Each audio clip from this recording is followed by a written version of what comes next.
The line in the stars. The stars were cold and distant from outpost Helios. Captain Nolan Frost stood at the viewport, hands clasped behind his back, watching the endless void as he had for the past 3 years. As the commanding officer of humanity's furthest military outpost, his job was to observe, report, and ensure peaceful relations with passing alien vessels. "Captain, you need to see this immediately," First Officer Dominic Ramos said, his voice uncharacteristically strained. He handed Frost a data tablet displaying an emergency alert with a flashing red border. Frost's expression darkened as he read the report. Nova Haven, a peaceful human colony with over 7,000 settlers, had sent a distress signal 18 hours ago.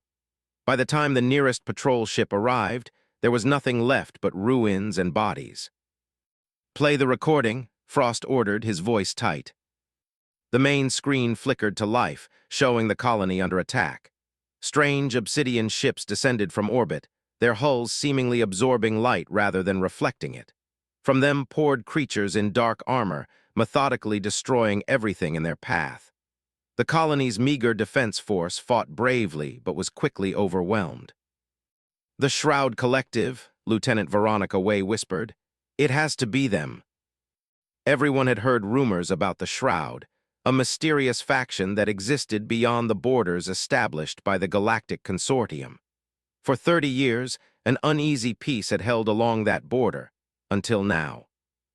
"Sir," Ramos said, "the Consortium has called an emergency session regarding the attack. It's streaming now."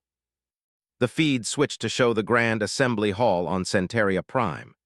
Representatives from 27 species sat in concentric rings around a central platform where human ambassador Julian Reeves was speaking, his voice carefully controlled but vibrating with anger. This was not a misunderstanding. This was a deliberate massacre of a peaceful settlement well within established boundaries. The treaty has been violated in the most heinous manner possible. The Consortium must take immediate, unified action against the Shroud Collective. The Zithran representative, a tall being with iridescent scales, rose to speak. "Ambassador Reeves, while we sympathize with your loss, hasty military action could ignite a war that would devastate multiple systems."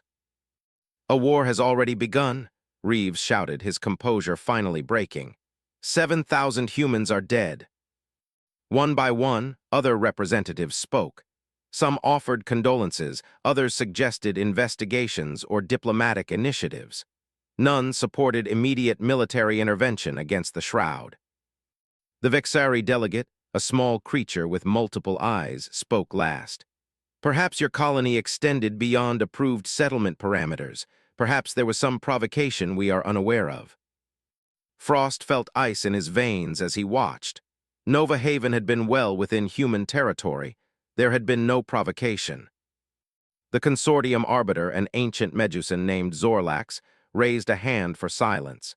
"We will dispatch a diplomatic mission to discuss this incident with Shroud leadership. Meanwhile, we advise all member species to avoid escalation. This session is adjourned." The feed cut off, leaving the bridge of Outpost Helios in stunned silence. "That's it," Way finally said. "A diplomatic mission after what we just witnessed."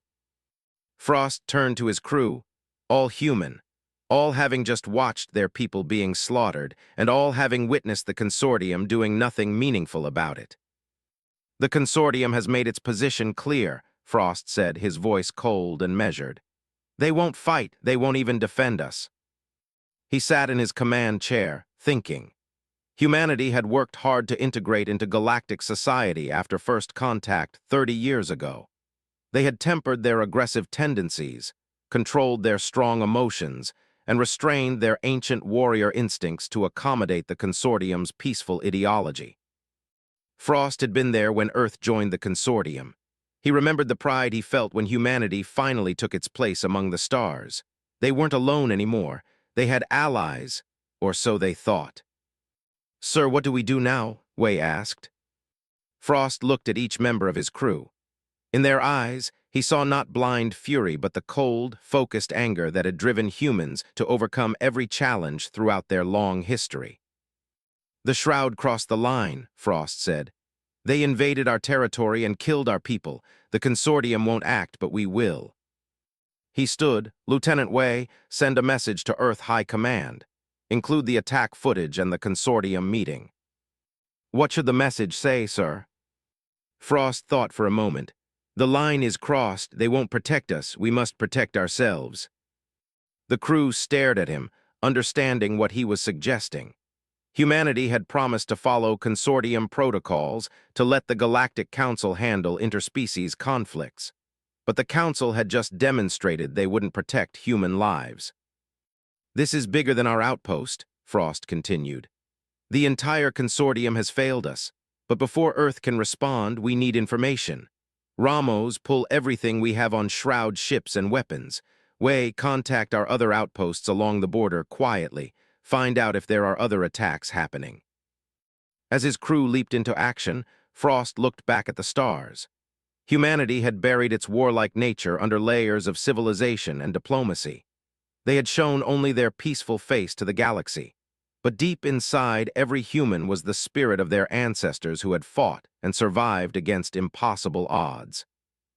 The Shroud had broken the treaty line, but they had also broken something else, the restraints that humanity had placed on itself. They think they know humans, Frost said quietly. They have no idea what's coming. On Earth, the message from Captain Frost reached High Command within hours. Government and military leaders gathered at the United Earth Defense Headquarters in Geneva, the room electric with tension as they watched the recording of the Nova Haven massacre. Admiral Mackenzie stood, her weathered face set in grim lines. The consortium has failed us. Their response is wholly inadequate. Defense Minister Hiroshi Tanaka nodded. The question is, do we abide by consortium restrictions or do we act independently? If we act alone, we risk our standing in the consortium, said Ambassador Reeves, who had returned from the failed council meeting. If we do nothing, we risk more colonies. And we demonstrate to the galaxy that humans can be killed without consequences, added General Devi Patel. The room fell silent as Earth's President Marcus Chen entered. He observed their faces, then spoke. What are our options? There is someone who might have a solution, Admiral Mackenzie said carefully. Director Imani Okafor. Several people shifted uncomfortably. Director Okafor headed the Classified Advanced Defense Systems Division. Her work was controversial even among military leadership. Okafor has been developing technologies we've never shared with the consortium, Tanaka explained. Systems that would violate our treaty obligations if deployed. Bring her in, President Chen decided. Director Imani Okafor arrived an hour later. A tall woman with close-cropped silver hair and piercing eyes, she carried herself with the confidence of someone accustomed to making difficult decisions. After watching the Nova Haven footage and consortium meeting, she spoke without preamble. They finally showed their true colors. The consortium never understood us. They mistook our restraint for weakness, our cooperation for subservience. She activated a holographic display showing schematics of ships and weapons systems, unlike anything in Earth's known arsenal. For 15 years, my division has been developing technologies we never revealed to the consortium. Stealth systems that can render our ships virtually undetectable. Neural-enhanced combat armor that channels human adrenaline into tactical advantages. Weapons that exploit weaknesses we've identified in every known species, including the Shroud. You've been preparing for war, President Chen said, not as an accusation but as a statement of fact. I've been preparing for this exact scenario, Okafor corrected, when aliens would attack and our allies would abandon us. These technologies violate multiple consortium treaties, Reeves pointed out. Okafor's smile was sharp. Treaties that no longer matter given the consortium's response to Nova Haven. President Chen studied the schematics. How quickly can these systems be deployed? The first wave is ready now, Okafor replied. We've been maintaining a shadow fleet and training special forces units in secret facilities throughout the solar system. We can launch a counteroffensive within 72 hours. The room erupted in debate. Some argued for diplomatic solutions, others for limited military response. Admiral Mackenzie finally cut through the noise. "Let me be clear," she said. "The Shroud attacked without provocation.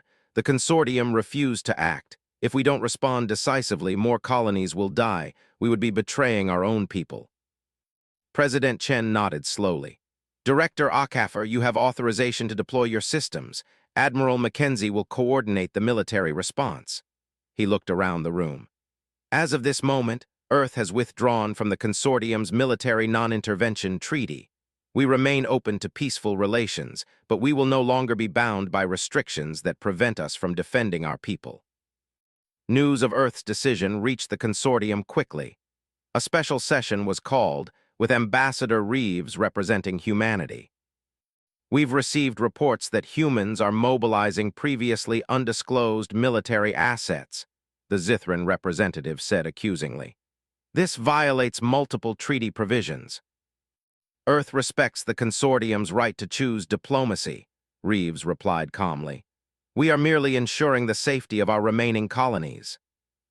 "These preparations suggest offensive intentions, not defensive ones," the Vexari representative countered. "Like the defensive intentions that saved Nova Haven?" Reeves asked quietly.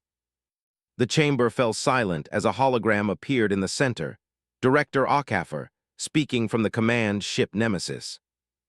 "Consortium members," she began, her voice echoing through the chamber, "for 30 years, humans have followed your rules. We restrained our capabilities. We respected your fear of conflict."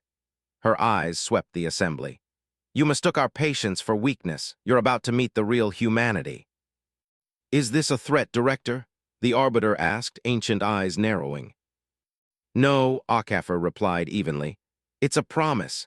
The Shroud crossed our borders and massacred our people. You chose to do nothing. We choose to defend ourselves. If you attack the Shroud without consortium approval, there will be severe sanctions against Earth," warned the Arbiter. Akafer's smile was cold. "Do what you must, we will do the same." After the transmission ended, the consortium erupted in debate.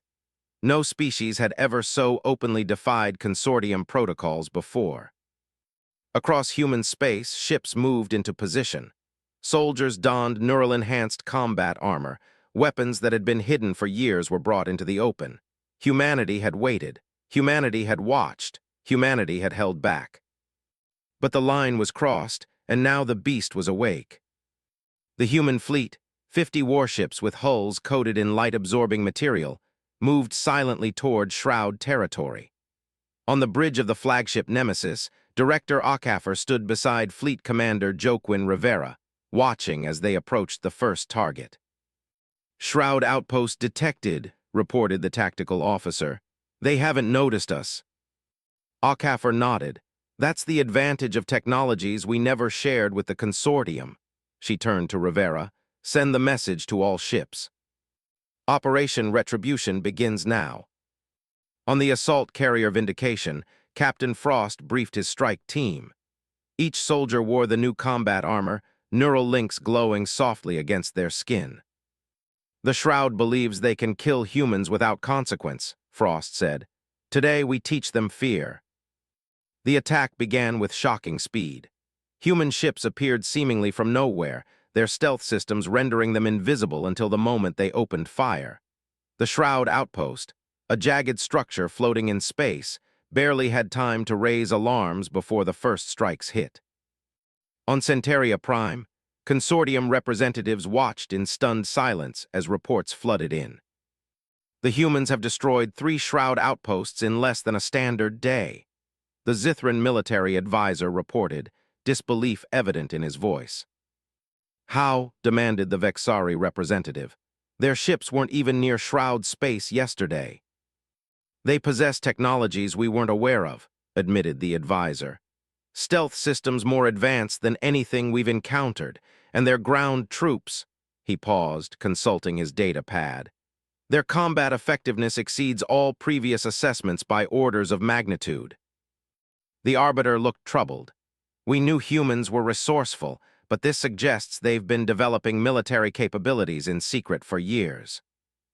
Ambassador Reeves, still present despite Earth's withdrawal from military treaties, spoke quietly.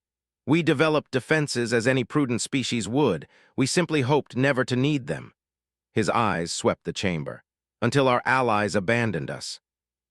At the main Shroud forward base, chaos reigned. Dark-armored soldiers rushed to defensive positions as alarms blared. Their commander, a tall figure with ash-gray skin and crimson eyes, demanded updates. Human forces have breached our outer defenses, reported an officer, voice strained. They're using attack patterns our predictive systems cannot anticipate. Impossible, the commander snarled.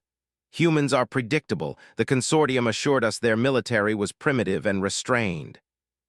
The consortium was wrong, said the officer as another explosion rocked the base.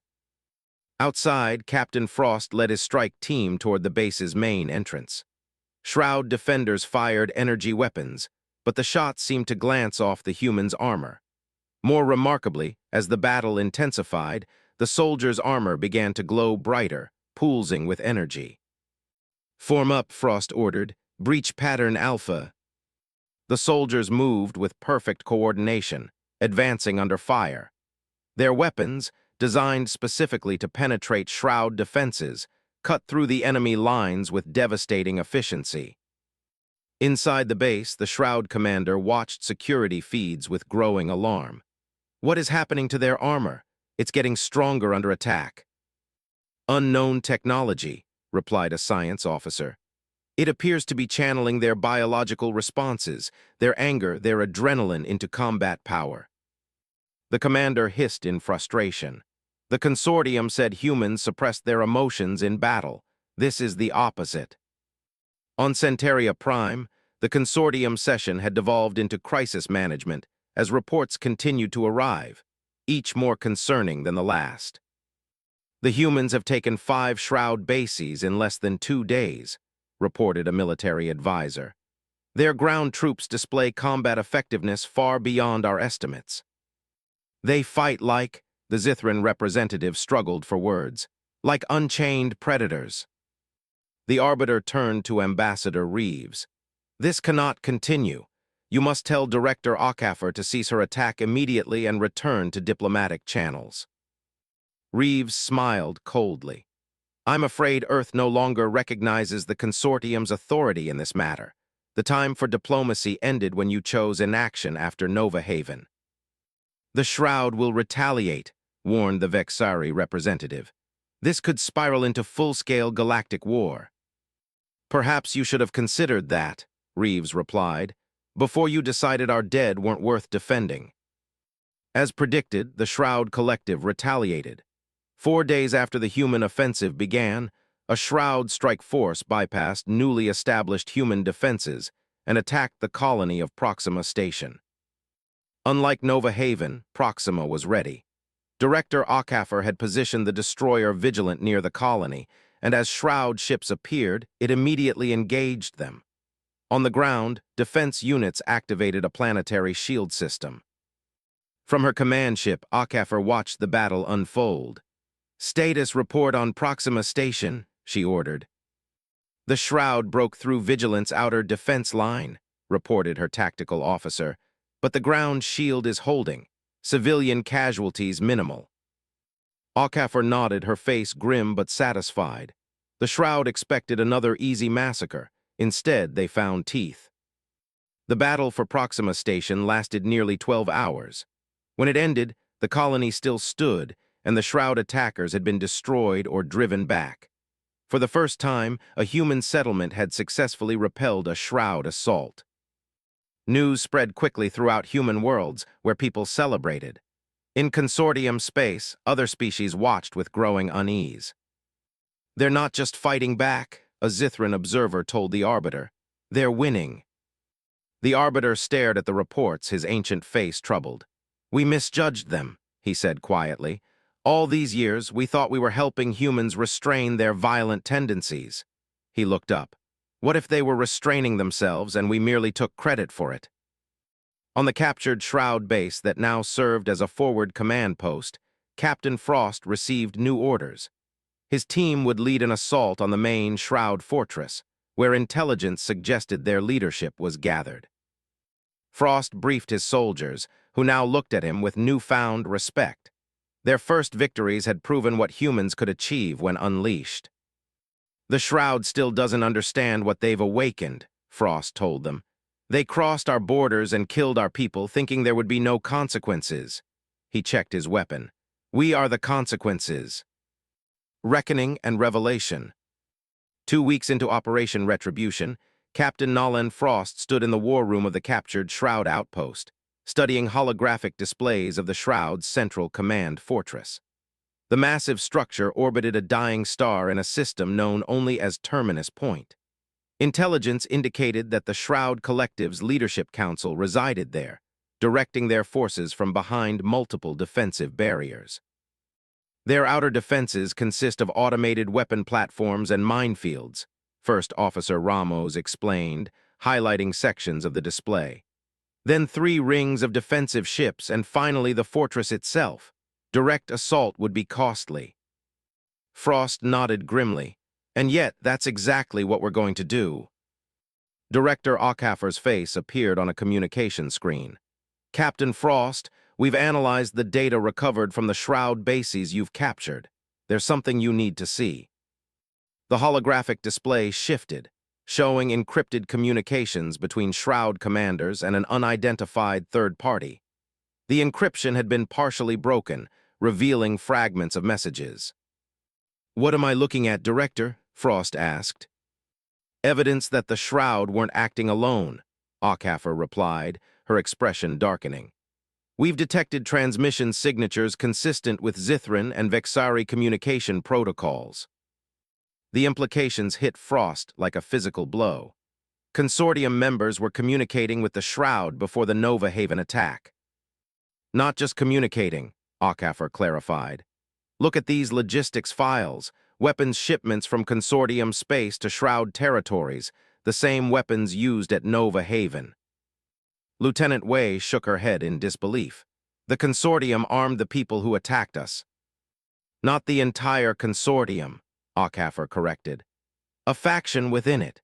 We believe certain species have been using the Shroud as proxies to test our defenses, perhaps looking for weaknesses before making their own moves against human territories." Frost's mind raced. This changed everything. What had seemed like a straightforward conflict with the Shroud now had deeper implications. "Are you telling High Command about this?" "Yes, but we're proceeding with the operation as planned," Ockhafer said. "The difference is I'm authorizing the deployment of our final weapon system, Project Wrath." A new schematic appeared on the display, an advanced version of the neural-enhanced combat armor, but with significant modifications. Frost studied it carefully. "This isn't just channeling adrenaline," he observed. "This is something more." The Wrath system synchronizes with the wearer's entire neurological system, Ockhafer explained. "It doesn't just channel anger or fear, it amplifies precise combat instincts while suppressing everything else. It turns a soldier into a living weapon." "At what cost?" Frost asked quietly. Ockhafer's face remained impassive. "The effects are temporary with full neurological recovery expected, but while active, the system pushes human capabilities beyond anything the galaxy has seen." She paused.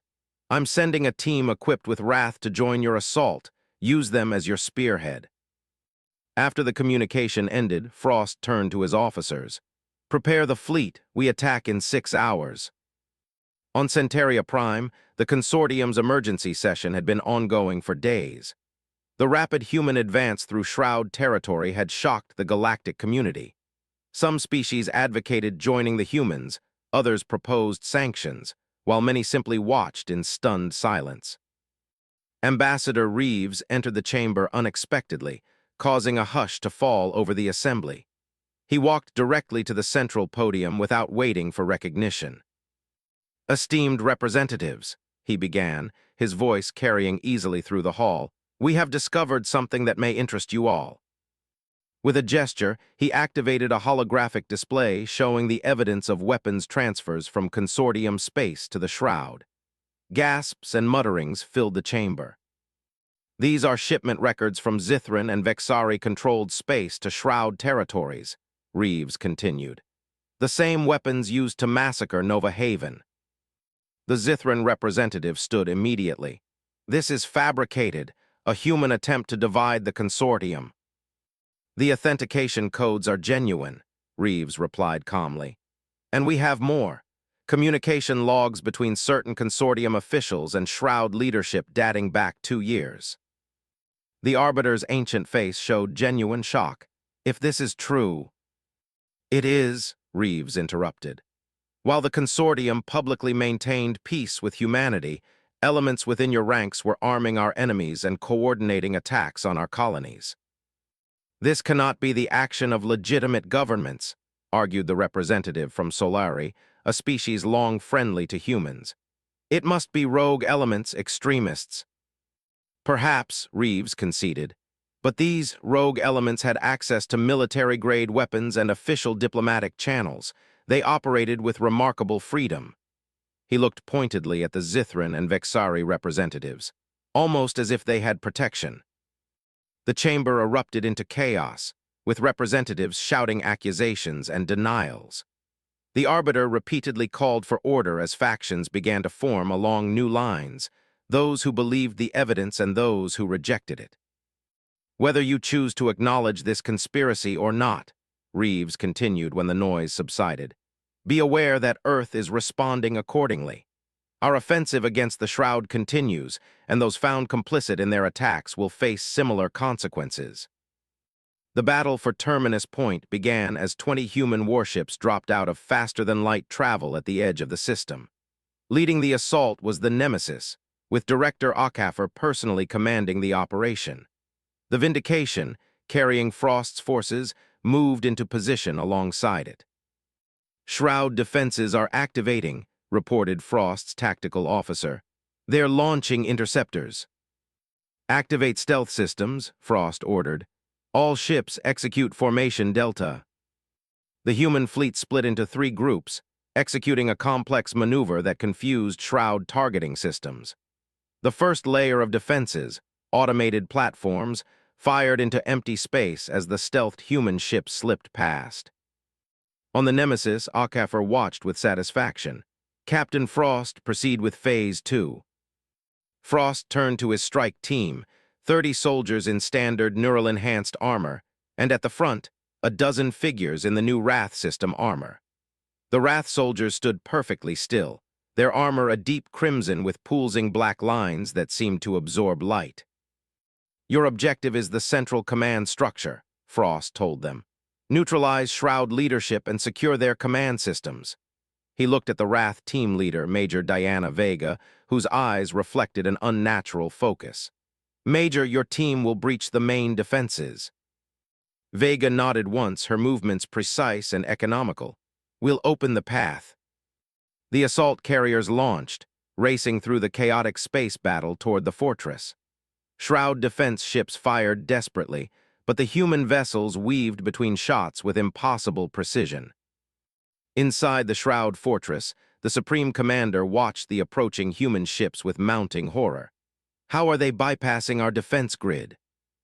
Unknown technologies, replied his second-in-command. Their ships move in patterns our systems cannot predict. And the consortium promised us humans were predictable, technologically inferior, the commander hissed. Where is our reinforcement fleet? No word from our Zithran allies, came the reply. Communications have been silent since the humans revealed evidence of our connection. The Supreme Commander snarled in frustration. They've abandoned us.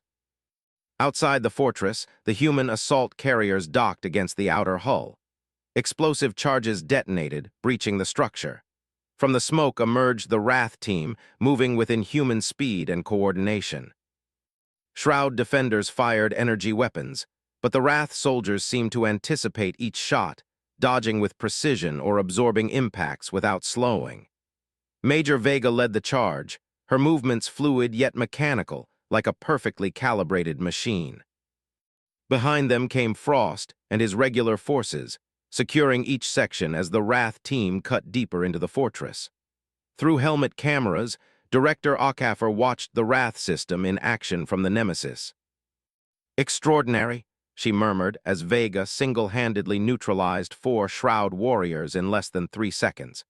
"The neural synchronization is exceeding projections." Admiral Mackenzie, who had joined Okafor on the flagship, looked troubled. "They barely seem human anymore."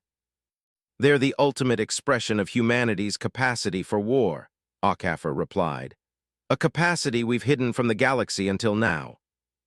On the fortress, Frost followed in the wake of the Wrath team's devastating advance.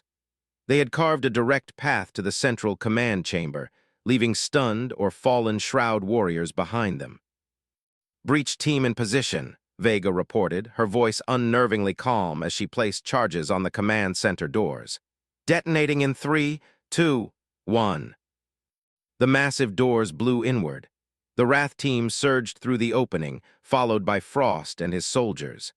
Inside, they found the Shroud leadership, 7 tall figures in elaborate armor surrounding a tactical display. "Surrender," Frost demanded. "Your forces are defeated, your fortress compromised." The Supreme Commander turned slowly. "You have won nothing, human. This is merely one battle in a war that began long before Nova Haven and will continue long after your species is forgotten." Frost approached the tactical display and saw what the commander had been studying, a map of human space with dozens of colonies marked for attack. This was never going to stop with Nova Haven, Frost realized. "You plan to systematically target all human settlements."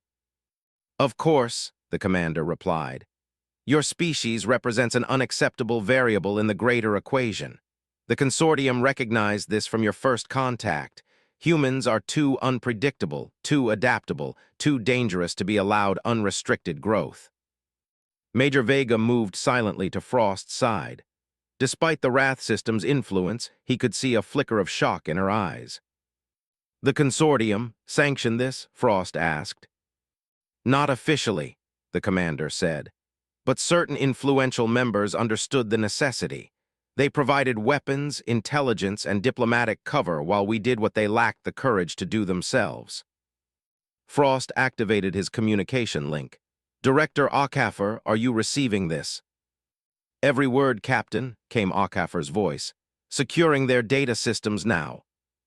Within minutes, human technicians had bypassed Shroud security protocols and begun downloading their command database, including detailed records of communications with consortium officials, battle plans targeting human worlds, and weapons shipment manifests. The evidence was irrefutable. While publicly welcoming humanity into the galactic community, certain consortium members had been secretly conspiring to contain and eventually eliminate human expansion. 3 days later, the consortium assembly fell silent as Director Okafor herself addressed them from the central podium. Behind her stood Captain Frost, Ambassador Reeves, and Major Vega, still wearing her Wrath armor as a silent reminder of human military capability.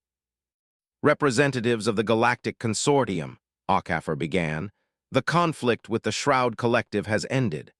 Their leadership is in custody, their military forces neutralized, and their territories secured." Murmurs rippled through the chamber. The speed and totality of the human victory had shocked even those who had witnessed their initial successes. "However," Okafor continued, "the true war is just beginning. We have recovered irrefutable evidence that the Shroud were acting as proxies for certain consortium members." With a gesture, she activated displays showing thousands of documents, communications, and financial records. The Zithran Central Command and the Vexari Diplomatic Corps provided weapons, intelligence, and strategic support to the Shroud, with the explicit goal of testing human defenses and eventually eliminating human presence in this sector of the galaxy. The Zithran representative rose to object, but Okafor continued without pause. "Worse, we have discovered that this conspiracy extends to multiple levels of the consortium itself.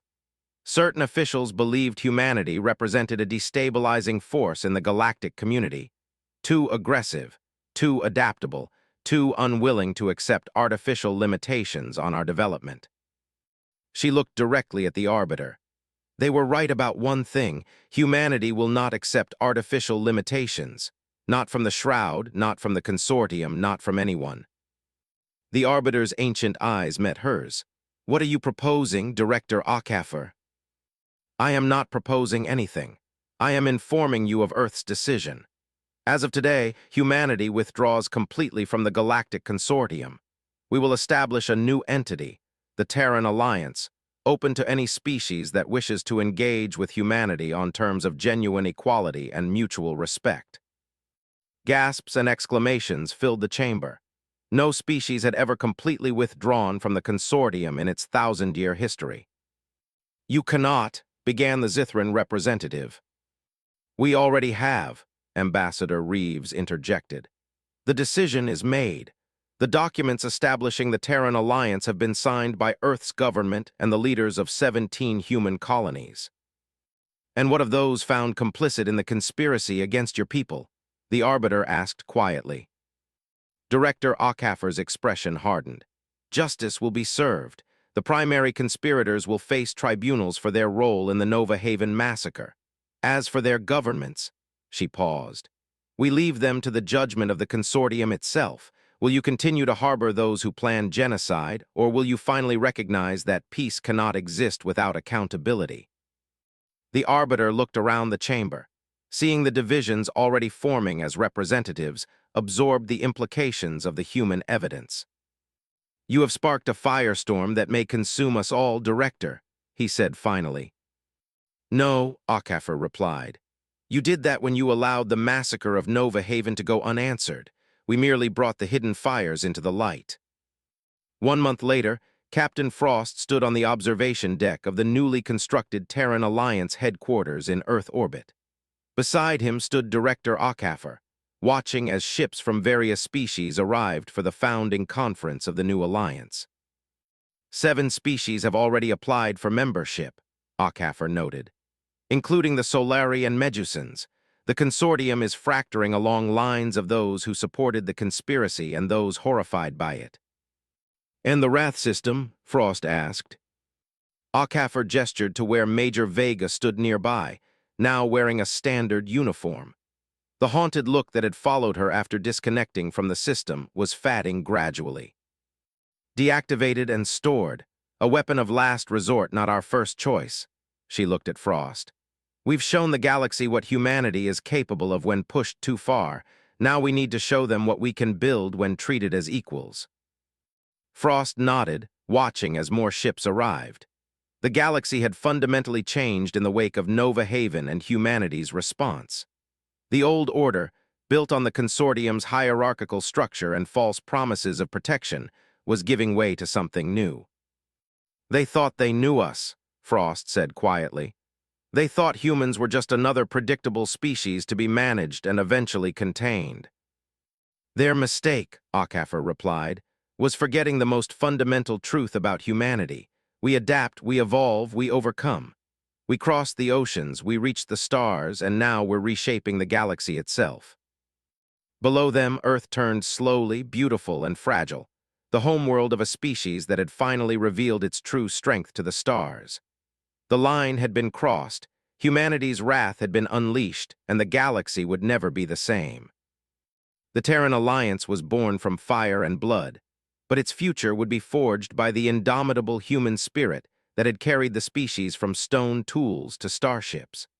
A spirit that would no longer hide its strength or apologize for its determination to survive and thrive among the stars. The galaxy wasn't ready for humanity's wrath. Now it would learn to live with humanity's resolve.